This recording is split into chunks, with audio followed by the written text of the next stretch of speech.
Welcome to Fishbowl Sports here. I'm joined here today with Jalen. Um, Jalen, I'm sorry about your fantasy football team um, losing Malik Neighbors. It's always a very rough time, I'm sure. Malik Neighbors was your rock, and I'm heartily sorry for that. But how you feeling otherwise? Yeah, I feel good. It's not great losing one of your best players, but you know what? It's fantasy. You got to shake back and just try to do what you can, Chief. It's heartbreaking. I also lost Tyreek Hill in other leagues, so overall, Oh, it hasn't been a great fantasy football week, I should say. But hey, these Cajuns though, they put me in the spirit. yeah, they really are. Looks like they found their waiver wire pickup, basically. Hot streak. Dwayne Lunch Winfield lit up the scoreboard for the Cajuns this past Saturday night comeback from behind victory over the Marshall Thundering Herd. But I know how you feel about fantasy. I'm in three leagues this year. I don't really play that many like leagues technically. I like keeping mine are like three is the most I'll play usually. I played four one year. I didn't like it too much. Just too much going on.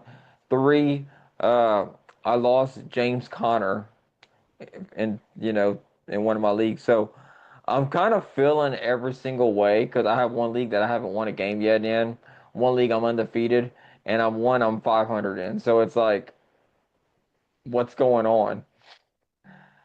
I think you're in actually, Jalen, I think you're in every single one of my leagues, actually.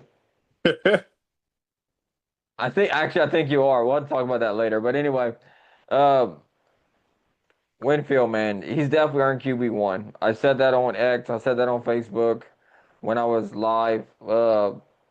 I guess posting the game from the confines of Our Lady of Lord Stadium because we were there. We stayed there until the end of the game, and it was a great comeback for the Cajuns here. He definitely adds a different element to that offense. If you look at Winfield, the dual threat ability, like, guess what? I hate to tell y'all this.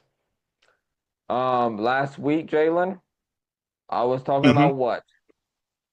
Let's see how if you were paying attention. All right, let me see if you talking about the run game. I was talking about the run game, yes. I brought up several quarterbacks from the past. Oh yeah, with Blank Levi O'Shea, Lewis. Yep. Terrence Broadway, Levi Lewis. Yeah, what do they What all have in common? and what do they all have in common? That dual threat ability. That dual threat ability. I hate to say it, I told y'all so. Yeah, this offense looks a lot better with Winfield in the game. Now, take this game for a grain of salt. This might be Lunch's ceiling. We don't know yet, okay? I will say that. I'm not taking back what I said. I do think a dual threat quarterback's the way to go here because Marshall's defense is terrible. Okay, they're absolutely bad. They gave up a lot of points here, and they've been bad going into the game. Marshall had a good offense here. Our defense on the field most of the game, if you look at it that way, when Beal threw them two interceptions, Daniel Beal, he just wasn't ready to be that QB1 guy. He just ain't ready. He needs to sit the bench maybe a couple of years, and then we maybe retry it in 3 or 4 years. But if he just needs to like learn. He needs to learn how to be a quarterback. I think that's part of it there. And I do think that is, just needs to learn mechanics and, because Lunch was throwing dimes out there that day. He was hitting guys in stride and he looked very well. And that was with the top two receivers are out. 4 out of 5 offensive linemen that were starting the year, they're out as well. So you might get two of those guys, offensive linemen, might be out for the even season. That's what the reports were saying.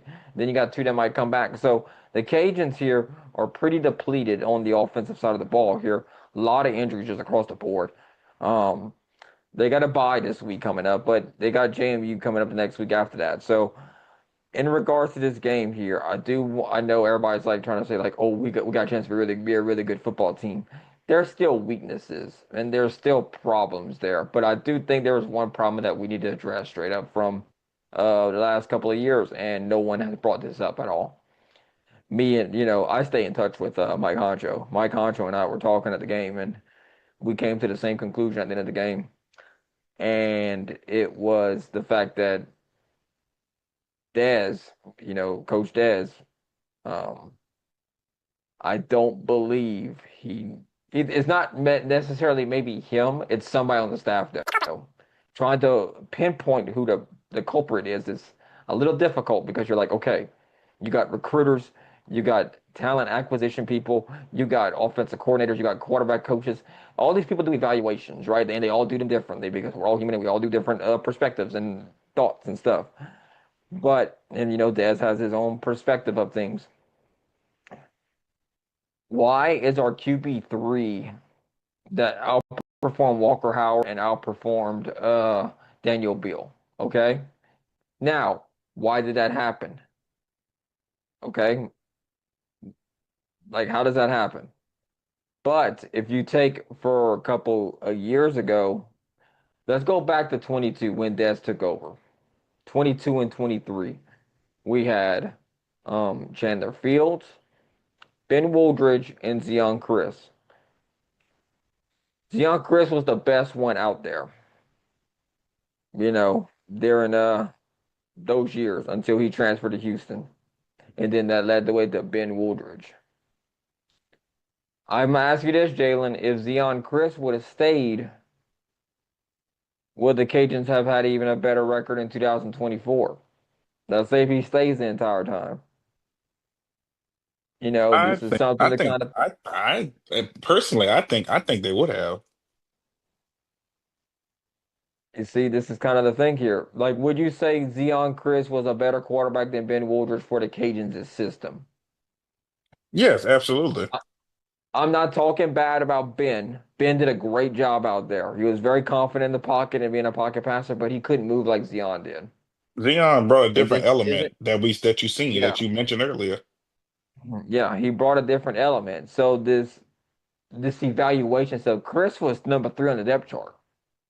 Once again, we're getting back. Why are these quarterbacks coming in and our best quarterbacks so far, like if Winfield plays like Zion Chris does, and he gets to like he's like obviously the best quarterback on the roster. I think everybody back then would actually agree with me that Zion Chris is probably the best quarterback on that Cajuns roster for those years that he was there. I don't think there's any debate. Because he gives like that running ability and he gave that passing ability. But we're having this problem that is a recurring problem now, okay? Because we got through one, QB class you can miss. Okay, now we have it happen twice. And not only that, we went to the transfer portal to grab Walker Howard and give him a bunch of NIL money. Not us giving him like the Cajun NIL money, but like a business and stuff. He's a hometown grown son, but I'm not talking bad about any of these quarterbacks.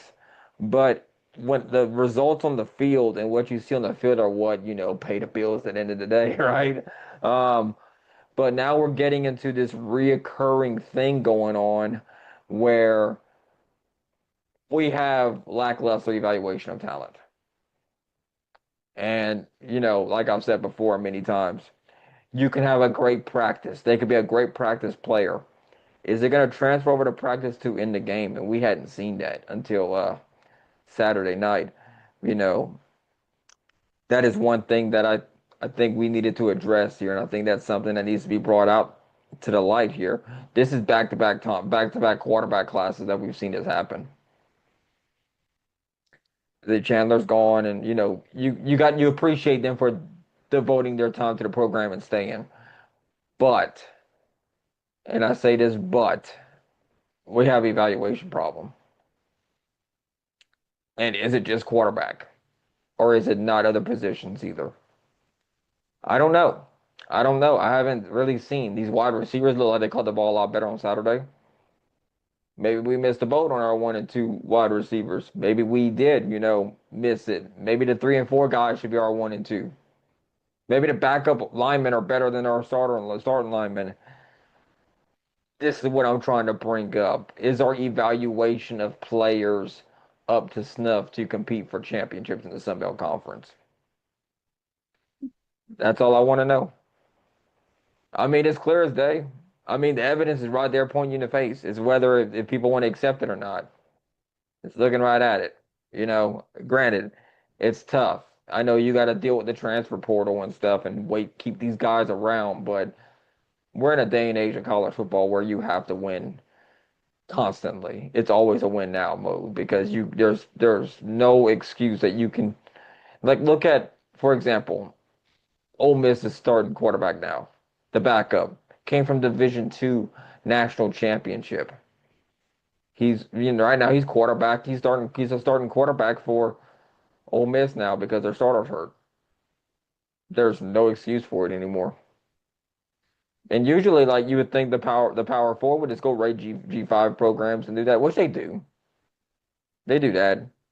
But we could have had a Division II national championship quarterback on under our system that is a proven winner. They do it for depth, obviously, but that's all my thing. What you think, Jalen? No, absolutely. I agree with that. And the fact that Division II, I mean, that speaks a lot. And I you hate to see you saw what Ole Miss did on Saturday. So, I mean, but to go back to what you were saying, Chip, I think the talent is there for the Cajuns.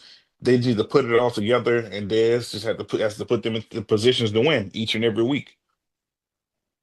But do you think we have a talent evaluation problem at UL?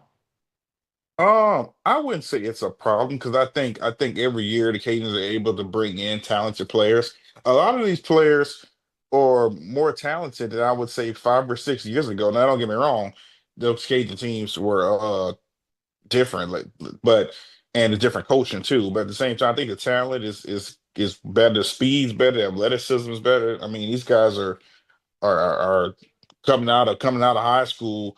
And they're not 5 stars, well, except for the transfers that are coming in. But as far as recruiting, I mean, the great players are coming into Caden's program. I think it's just all about how you utilize and how you use them. Like in NFL, it's like when you get drafted to a team and they say, "Oh, we want to." I'll use Terrence Williams for an example with the Cajuns. How he was on the offense side of the ball and they switched him to defense because they felt like he would be better for this team on defense. I mean, it's just stuff like that that you have to do to try to benefit not only the team but also the players. Yeah, but like a quarterback evaluation, my thing is like maybe not the whole team is a problem, but I just noticed the quarterback room because it's kind of the most popular like position and stuff. But why was our QB3 outperforming our QB1s for the last couple of years? So if Now you, the I jury's think, I still think out. if you look at Dez and the way he models his starting quarterback, I mean, look, I mean, it took him a while to get Chris in there, if you remember correctly. Mhm. The only reason Lunch got in at the way he did because Daniel Bill struggled the last couple of games. So it's just now on that side of it, I think I agree with you when it comes to the quarterback evaluation because it's like why is the QB3 playing the best at the position and the other two are kind of just you just putting them there. Now Walker, he didn't have no help either that first game. I mean, we talked about the drops that first game. It's not like he had Yes. like that. We didn't get a big enough sample size to say that yeah, Walker Howard's a bust. No, we're not saying that. He didn't have a big enough sample size as a Cajun starting quarterback and being his team to even do anything there. He got hurt, which that could be another whole nother topic. Like, is our strength and conditioning just as good as it was several years ago? I know injuries happen, but man, like Dez has been dealing with injuries on these football teams for the last couple of years. So it's kind of you're kind of wondering what's actually going on with that there because like I'll tell you right now, like I think there might be something going on with the strength and conditioning. Uh Maybe practices ain't as intense and stuff, and competition pushes competition. So you know, really like talented guys. I think there's talent on this team. It's just a matter of putting it all together to kind of make it be that way. There's a reason why a lot of people were picking him 10-2 and stuff like that. I picked him 8-4 because I wasn't quite sure about it. Um, yeah, I'm kind of owning up to it right now. I've had people that commenting on my videos saying 11 and we're gonna go 11-1, and now you're looking at it right now. You're like, well, that didn't age that good, right? But Yeah. I know that. But look, like. predicting the future is really hard. I understand that, but whenever you're around people for months at a time, you kind of pick up on some things in there. You really don't know what you got until you really hit the field, is what a lot of people say. But I think over the months, like you kind of know, and you got to kind of figure it out how the way it is here. Lunch did get a little bit injured in that game, but I don't think it's going to bother him too much. I think it's kind of like, JMU is going to be up next, which the Cajuns do have the bye week this week, so they will get more healthier going on the road to take on JMU. But looking ahead to that game, I think that's a very pivotal game for the Cajuns here because the Sunbelt as a whole, I've been saying this since the start of the season here. Well, not really start, like week two, week three. I feel like the Sunbelt's down this year across the board. Like it's a wide open conference, and JMU's definitely the favorite to win it. Now, the Cajuns are favored to win the West if we looked at preseason polls. There's a reason why. They had a lot of continuity to last year's team in terms of like the Cajuns lost a lot of people though. A lot of experience was lost. You've had like some people be there, like the defensive line is kind of the same from last year mostly. The wide receivers were kind of like brand new. I mean, you brought in Shelton Samuels as a transfer and stuff, but that room was unproven. But I think Saturday night really showed that these guys can play very well here. I like Lunch's deep ball a lot better than Beals and stuff. But I also do like the fact that he hits a couple of these plays here. These guys are going to be, if they're stacking eight in the box like Marshall was trying to do against him, he blew it over the top and that was it. I mean, like you look at it clear as day, and Lunch is definitely ready for this moment. I think he's going to perform very well. I'm not expecting no five overall touchdown total touchdown performance that we saw like on Yeah, for Saturday, but real. I'm expecting like I didn't expect that going in there. I didn't. I picked Marshall to win the game, and I mean, look, I'll keep picking against the Cajuns if they win. I'll just start that next week against JMU. But That's a I trend. do Start a think, trend. yeah, might as well start a trend. Intentionally throw it, right? It's But working. yeah, I think if Lunch gets two or three touchdowns a game, I think the Cajuns offense will do very well. I think if he can get two passing and maybe a running touchdown. He is basically almost like a running back playing quarterback. He's got a little size to him though too. He's like Levi Lewis was kind of like on the smaller side compared to Lunch. But he performed very well with the Cajuns, and the Cajuns had a three-headed monster at running back then. I do want the Cajuns to give Blanco the ball a little bit more. That way you can add another element to an offense that's already stacked. You can have four players that can run the football very well, and I think that would be a really big thing to see happen in the next couple of like weeks coming ahead here, and to see how the Cajun season plays out here. So looking at that here, it's going to be interesting to see what's going to happen here. So what you think about that, Jalen? Yeah, it definitely is. It's going to be interesting, and obviously, lunch is definitely got to be QB1 going forward. I know they have a bye. Everybody's going to rest up, but the Cajuns, like you said, Cajuns are going to get healthier. And this is, like I said, this might be this could be the Cajun season on the line right here in this game. I mean, you beat JMU at JMU, you have all the momentum. Lunch is your quarterback. He plays well. I mean, who knows what the rest of the season could look like? Yeah, I mean you dropped 54 points against Marshall. That's a very good sign to see here. We'll see what happens there. Like I'm gonna go look at this predictor here and just kind of see where this thing has the Cajuns lining up as. Okay, this thing has the Cajuns going 500 in the conference here. So it's got, this is an interesting prediction here. I disagree with it a little bit because of one game, but so it's got the Cajuns losing to James Madison 34 to 19. It's got a win at home against Southern Miss 30 to 26. Now the predictor is going to change over time. It's not going to be perfect every single time. At Troy, 23 to 28, Cajuns lose. South Alabama, they're going to go on the road again and lose 27 to 28, according to the predictor. It's got Texas State beating the Cajuns at home. Yes, you heard that right. 27 to 32, Cajuns lose to Texas State. At Arkansas State and ULM, it's got the Cajuns winning on the road at Arkansas 28-26, 28-24. Cajuns will miss the bowl game. They will not make a bowl game. They'll be 5-7 and finish 4-4 in conference play. So what you think about that, Jalen? What you think about the predictor? I don't think I agree with that. I think that they're not going to lose that many games if Lunch is playing like this going forward the rest of the season. I think the Cajuns will get a bowl game, a good bowl game, and that's what I think is going to happen. I don't think they're going to lose that many games. I think the predictor is just off. Now if Bill was still in there struggling the way he has been, like the last game and the game, I mean, then I'll be like, okay, I'll be worried. But Lunch played great. Is it a one-time thing? We don't know. I don't think he's going to score 5 touchdowns in the game again.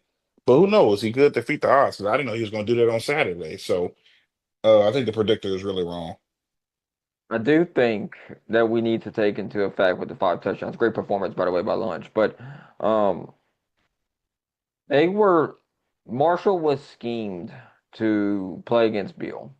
They wasn't expecting Lunch to get in that game. Now, James Madison, they're going to be scheming for Lunch, and they got 2 weeks to prepare for him.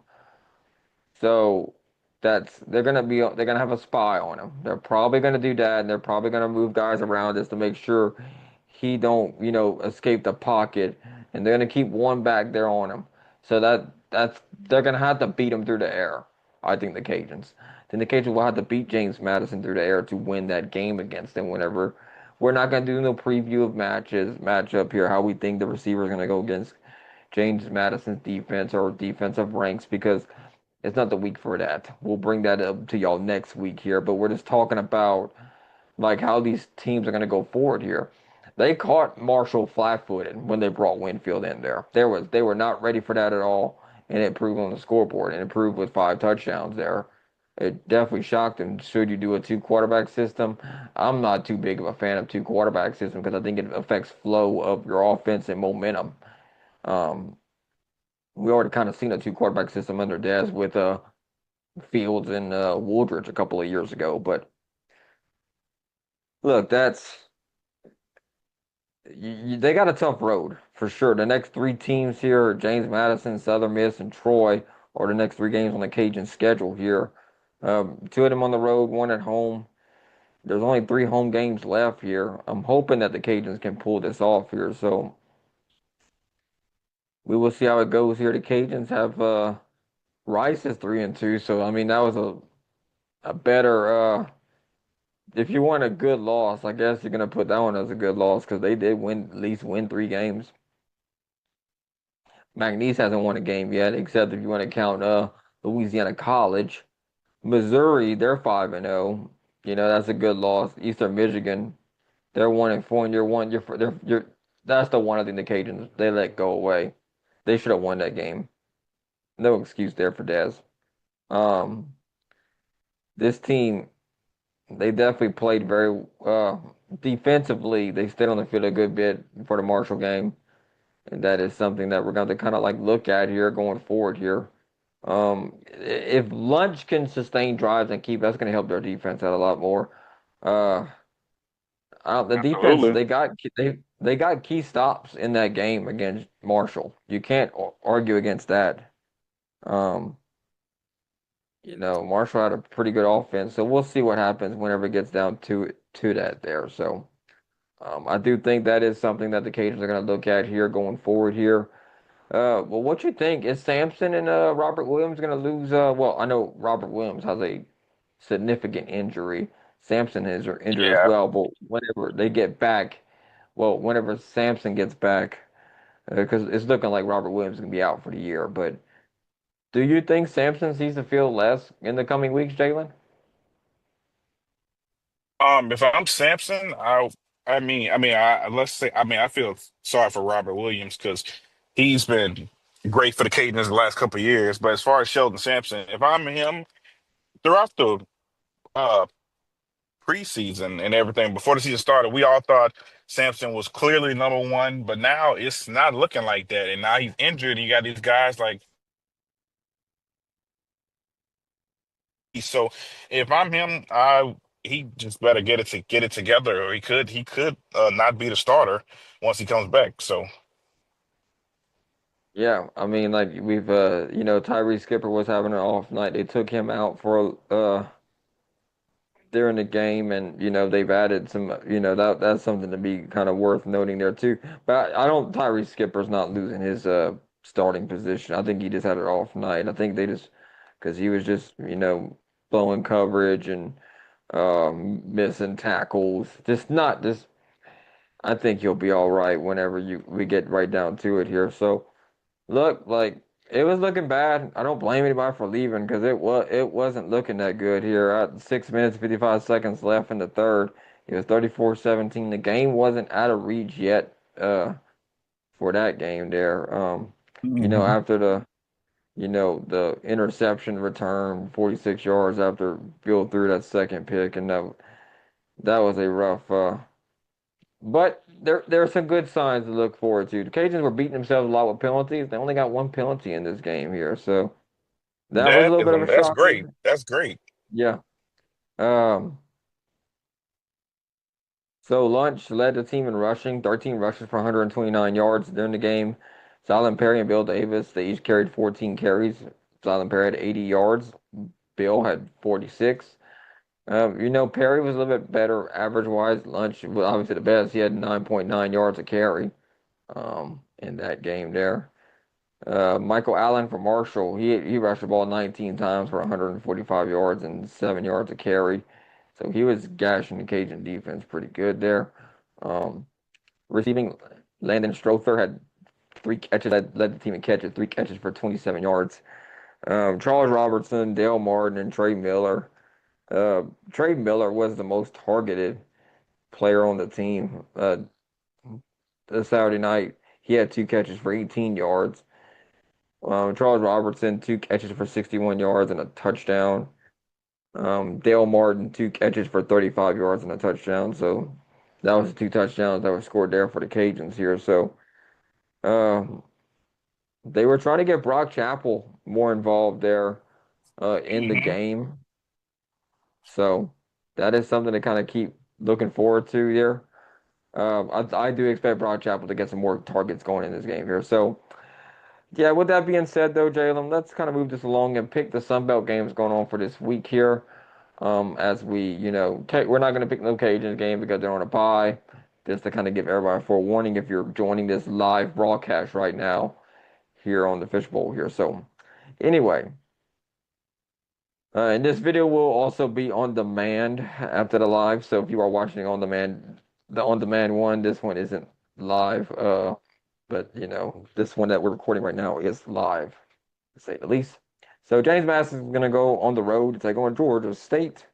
So James Madison, this kind of helps out the Cajuns that they got to play a game this week, so the Cajuns catch them on a bye. I got James Madison winning this matchup. Georgia State hasn't been that good, Jalen. Who are you thinking this game? Yeah, but I got James Madison winning this one. Georgia State, kind of disappointing year, but JMU is looking good as ever. ULM going on the road to take on Northwestern. They're going up the Big Ten country here, and ULM's been having a good year. Jalen, did they have an even better year? What you thinking? Man, ULM is having great against Norfolk. You know what? You got to take risk. I'm gonna go with ULM in this one. You're going with the upset here. I'm gonna go Interesting. with the upset. I'm gonna go with the upset.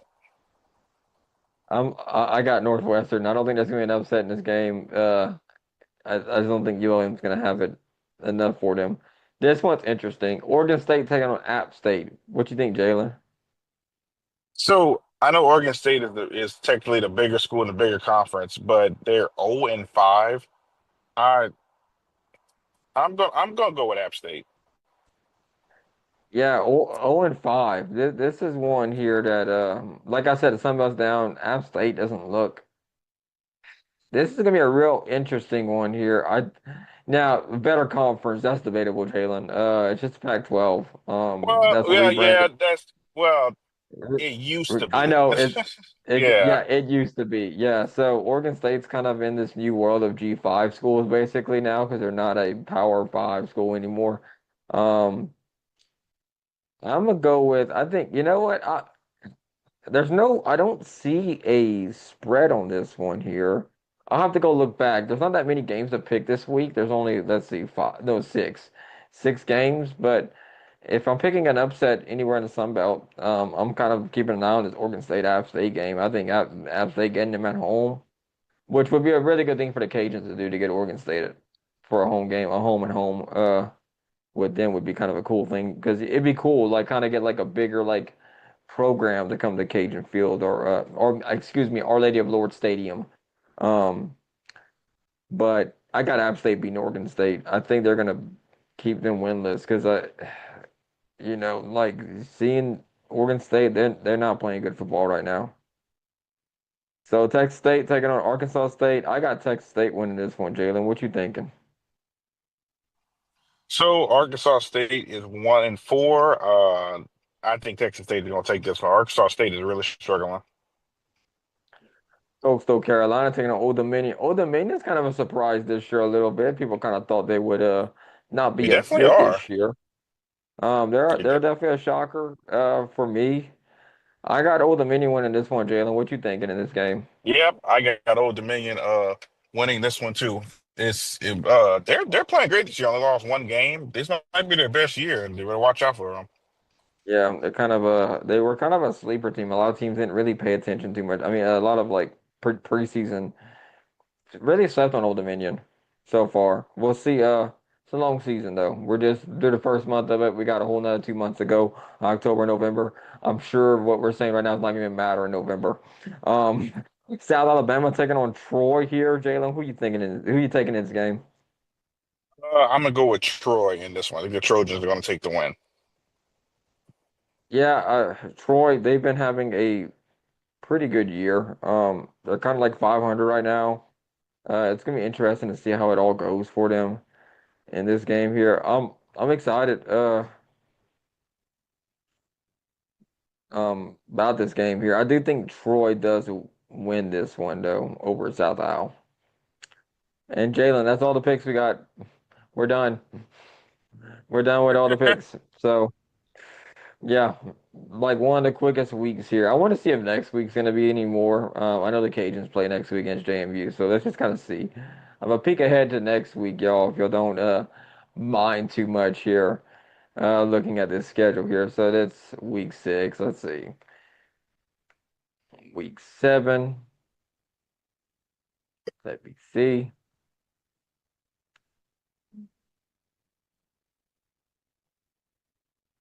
Yeah, we don't have that many. No, only we got even less, Jalen. We got 5. We got 5 to pick next week.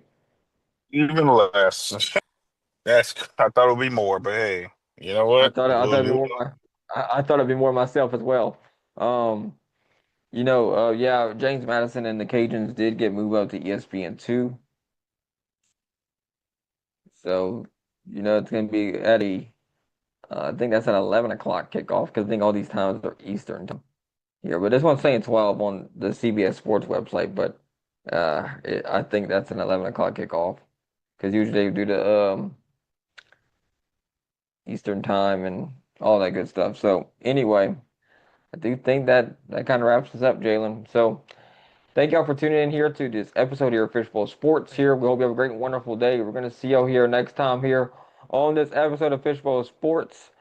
Watch all of our episodes on YouTube as well. Also here on Facebook, um, Instagram.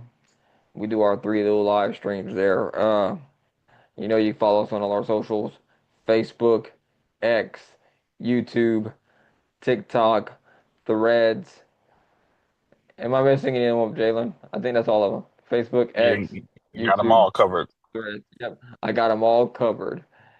And we're gonna see you next time here on Fishbowl Sports. Have a good night, Fishbowl Nation.